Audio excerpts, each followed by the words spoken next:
देख रहे हैं स्टोरी बाय आरजे राजवीर के साथ। तो चलिए बढ़ते हैं आज की कहानी की ओर। ये कहानी है मुंबई में रहने वाले सुभाष की, जो एक फिल्म प्रोडक्शन लाइन में काम करता है।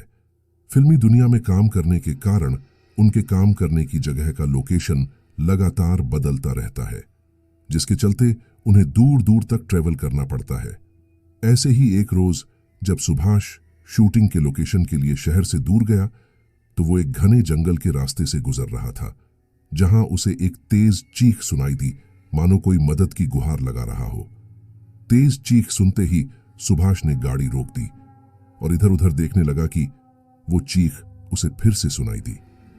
अब सुभाष उस आवाज की ओर बढ़ने लगा। वो जंगल के अंदर घुस गया, जहां उसने देखा कि लड़की जमीन पर नीचे पड़ी है और बचाव बचाओ की गुहार लगा रही है। कि इतने में ही वो लड़की बेहोश हो गई और सुभाष जल्दी से जाकर अपनी गाड़ी में से पानी लाया और उस लड़की के मुंह पर पानी के छींटे मारे। थोड़ी ही देर में उस लड़की को होश आ गया। आंख खुलते ही उस लड़की ने देखा कि उसके सामने एक नौजवान लड़का खड़ा है। तभी सुभाष ने पूछा, कौन हो तुम और क्या हुआ तुम्हें? इस पर उस लड़की ने बताया कि मेरा नाम सिमरन है और मैं जंगल में लकड़ी तोड़ने के लिए आई थी। दरअसल वो क्या है कि एक सांप के ऊपर मेरा पांव पड़ गया था, जिसे देखकर मैं बेहद डर गई थी और जमीन पर गिर गई।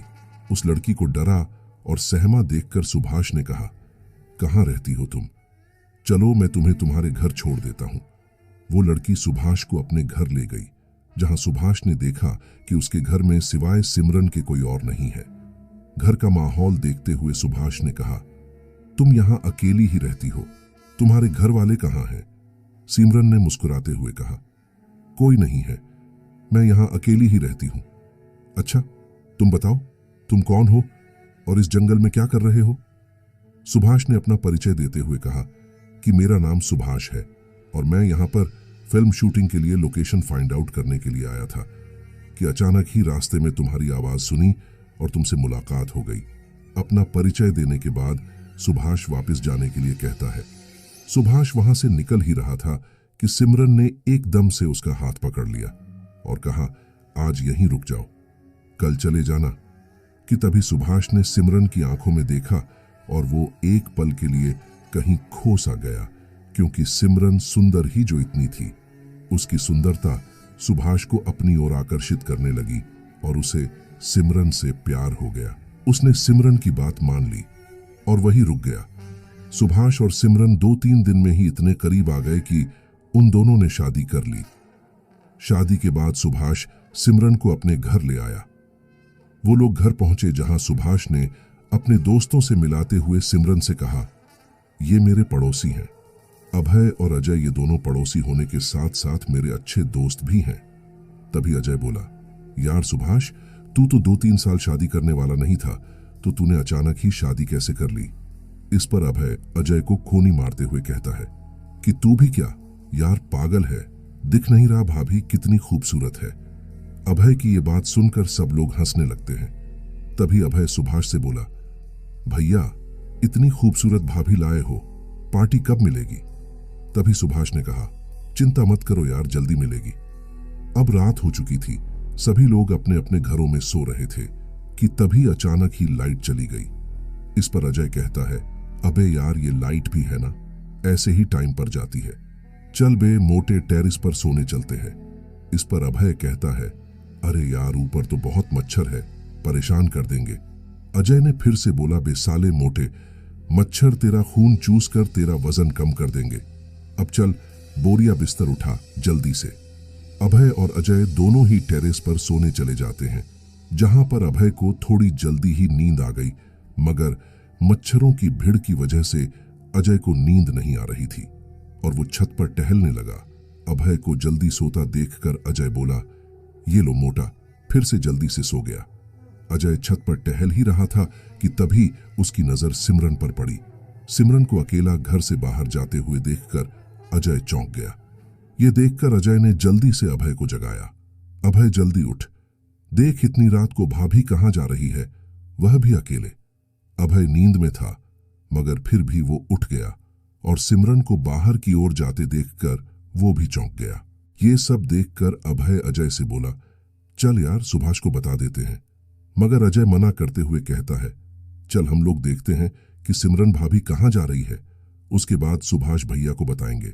लिहाजा वो दोनों सिमरन का पीछा करने लगते हैं। पीछा करते करते अजय अभय से आगे निकल गया। क्योंकि अभय का शरीर थोड़ा मोटा था, इसलिए वो पीछे ही रह गया। जंगल में काफी दूर पहुंचने पर अजय देखता है कि सिमरन ने अपने कपड़े उतारे हुए हैं और अचानक ही पानी का एक लोटा आ गया और सिमरन नहाने लगी। तभी सिमरन की शक्ल अचानक ही बदलने लगी और उसका शरीर भी बहुत डरावना हो गया। सिमरन की शक्ल इतनी डरावनी हो गई थी कि मानो अजय के सामने भयानक चुड़ैल खड़ी हो। सिमरन का भयानक रूप देखकर अजय बेहद डर गया और वहीं पर गिर गया। गिरने की आवाज सुनकर सिमरन ने अजय को देख लिया और वो अजय की ओर आने लगी। सिमरन को अपनी ओर आते देख अजय जल्दी से उठकर भागा, मगर सिमरन एकदम से अजय के आगे आकर खड़ी हो गई। भयानक सिमरन को सामने खड़ा देख के वो बुरी तरह से कांपने लगा कि तभी सिमरन ने अजय की गर्दन पकड़ ली और अपने बाल उसके मुंह में डाल दिए, जिस वजह से अजय का सारा शरीर सफेद पड़ गया और उसकी मौत हो गई।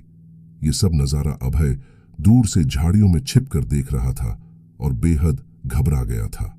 जैसे ही अभय को मौका मिला कि अभय सिमरन की सारी हकीकत बताने के लिए सीधा सुभाष के घर की ओर भागा। घर पहुंचते ही अभय ने दरवाजा नॉक किया तो दरवाजा सिमरन ने ही खोला। अभय सिमरन को देखकर चौंक गया कि तभी सिमरन ने बोला, क्या बात है।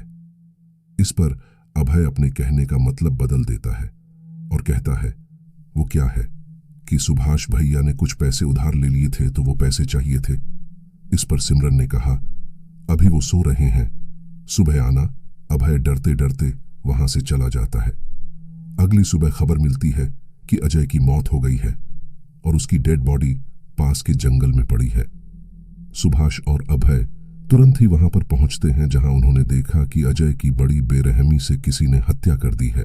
उसका शरीर एकदम से सफेद था, मानो पूरा का पूरा खून किसी ने चूस लिया हो।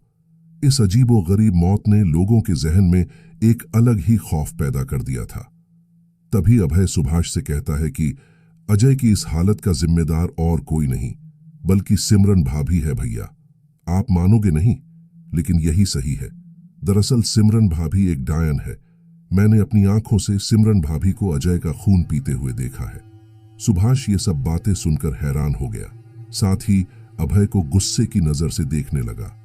अभय की बातों को झूठलाया भी नहीं जा सकता था, इसलिए सुभाष रात का इंतजार करने लगा। अभय के कहे अनुसार सुभाष सिमरन को अपने साथ सोने से मना कर देता है। पहले तो सिमरन को सुभाष की बातों पर मजाक लग रहा था कि सुभाष शायद मुझसे मजाक कर रहा है। उसने सुभाष को लाख मनाने की कोशिश की, पर वो नहीं माना और वो गुस्से में आ गई, जैसा कि अभय ने सुभाष को बताया था। आखिर में वैसा ही हुआ और सिमरन गुस्से में आकर अपने असली रूप में आ गई। सिमरन का चेहरा इतना भयानक लग रहा था कि सुभाष के अंदर की रूह कांप उठी। उसके बिखरे हुए बाल, बड़ी बड़ी लाल सुरख आंखें, चेहरे पर काले काले धब्बे, बड़े बड़े नाखून, वो सर से पांव तक पूरा का पूरा भयानक रूप ले चुकी थी। सुभाष सिमरन का भयानक रूप देखकर अपनी जान बचाने के लिए बाहर की ओर भागा और सिमरन भी बाहर आ गई। सिमरन ने सुभाष की गर्दन पकड़ ली, जिस वजह से सुभाष का मुंह खुल गया और सिमरन ने अपने सिर के बाल सुभाष के मुंह के अंदर डाल दिए। थोड़ी ही देर में सुभाष का शरीर पूरा का पूरा सफेद पड़ गया और साथ ही उसका शरीर सूख गया। सुभाष के शरीर की सारी शक्ति सिमरन ने अपने अंदर सोख ली और सुभाष की मौत हो गई। सुभाष की मौत के बाद सिमरन भी वहां से एकदम से गायब हो गई। ये सब नजारा अभय छत से देख रहा था।